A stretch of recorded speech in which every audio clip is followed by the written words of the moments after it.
Water pollution. చూడండి friends, ఇక్కడ వడ్లు గుర్తుకొచ్చేసింది. అండ్ ఇక్కడ చూసారా, ఇది గుర్తొస్తుందా, కృష్ణ బ్యారేజ్. ఇక చూడండి, దుర్గమ్మ టెంపుల్ ఇక్కడ ఉంది.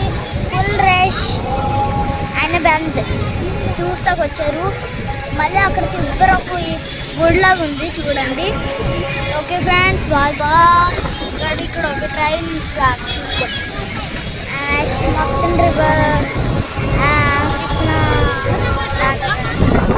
అండ్ కొండలు, ఫుల్ ఎయిర్ పొల్యూషన్, చాలా గాలి వస్తుంది. వాన్ కూడా వస్తుంది ఇప్పుడు. సరే అండి, బాబాయ్, టాటా, గుడ్ బాయ్ చెప్తున్నాం. ఒక్క లైక్, షేర్, సబ్స్క్రైబ్ అండ్ పక్కన ఉండే బెల్ కూడా కొట్టేయండి. Bye bye, Tata.